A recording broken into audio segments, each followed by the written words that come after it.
Please Dilip Reddy గారు good morning చెప్పండి మీ opinion ఏంటి? అయితే కేంద్ర జలశక్తి శాఖ నిన్న ఒక రివ్యూ పెట్టుకొని ఒక రిపోర్ట్ ఇచ్చింది. ఈ దేశంలోనే అత్యంత తక్కువ వర్షపాతం నమోదైంది, అత్యంత తక్కువ నీటి నిల్వలు ఉన్న రాష్ట్రం ఏదన్నా ఉన్నదంటే తెలంగాణ మాత్రమే అని చెప్పేసి. అంటే మనం ఎంత క్లిష్ట పరిస్థితుల్లో ఉన్నామని చెప్పేసి మనకు అర్థమవుతూ ఉన్నది. అంటే ఈ దేశంలోనే అత్యంత తక్కువ వర్షపాతం నమోదైంది అంటే మనం ఎంత జాగ్రత్తగా ఉండాలి, మనకున్నటువంటి నీటి వనరులను ఏ విధంగా ఉపయోగించుకోవాలి, మనకున్నటువంటి సోర్సెస్ ఎట్లా ఉపయోగించుకోవాలి. కానీ సీఎం రేవంత్ రెడ్డి గారు ఏం చేస్తూ ఉన్నారంటే బేసిజాలకు పోయి కనేపల్లిలో 93.5 మీటర్స్ హైట్కి వస్తే అక్కడ మోటార్ లాంచ్ చేసి లిఫ్ట్ చేసుకోవచ్చు. అరే కాళేశ్వరం మేము కూలిపోయిందని చెప్పినాం కదా, మేము ఎన్నికల్లో అదే ప్రచారం చేసి గెలిచినాం కదా, దొంగ ప్రచారం చేసి. ఈరోజు మేము అక్కడే మోటార్ లాంచ్ చేస్తే అరే కూలిపోలేదు రాబాయ్ నీళ్ళు వస్తున్నాయని చెప్పి అంటారని చెప్పి తను కేవలం తన పంతానికి పోయి ఈరోజు రైతులకు అన్యాయం చేస్తూ ఉన్నారు. ఆ దయచేసి రేవంత్ రెడ్డి గారికి రైతుల పక్షాన, ఈ రాష్ట్ర ప్రజల పక్షాన మీరు వచ్చి నుంచి ఒక్క ప్రాజెక్ట్ కట్టింది లేదు, మీరు వచ్చి ఒక ఎకరానికి కొత్తగా నీళ్ళు ఇచ్చింది లేదు.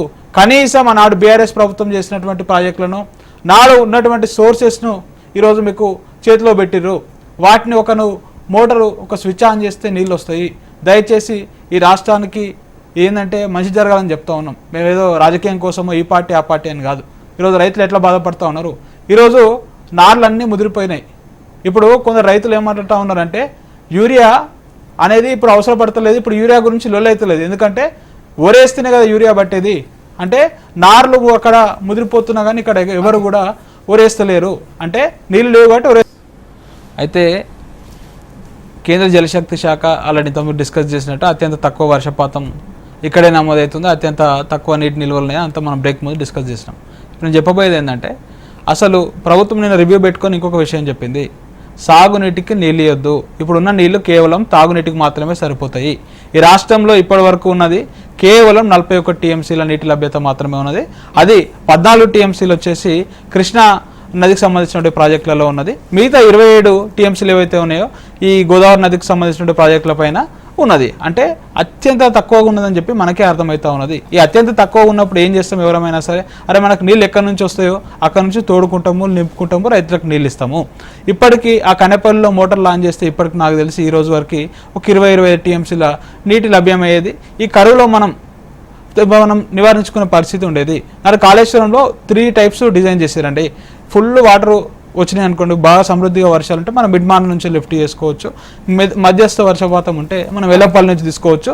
ఇంకా అసలే మొత్తానికి ఏం వర్షపాతం లేకపోతే మనం మేడిగడ్డ నుంచి నీటిని ఎత్తిపోసుకునే ప్రక్రియ చాలా అద్భుతంగా అక్కడ కాళేశ్వరం ఉంది.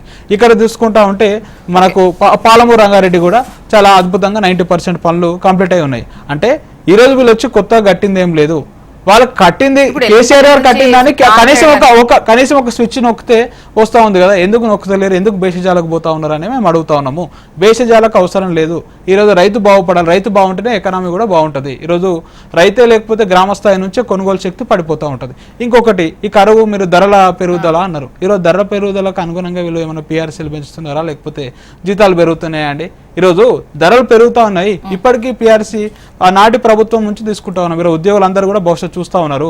అప్పుడు ఏమంటా ఉన్నారు, మేము రాంగ్ అనేది కమిటీ చేస్తామని చెప్పేసి 6 నెలలు రిజాల్వ్ చేస్తామని చెప్పిండు. కమిటీ మీద కమిటీకి ఎక్స్టెన్షన్ ఇస్తూ ఉన్నాడు. ఈరోజు నువ్వు ఇస్తేనే కదా ఈరోజు ప్రభుత్వ ఉద్యోగులు కూడా కొనుగోలు శక్తి పెరుగుతూ ఉంటుంది.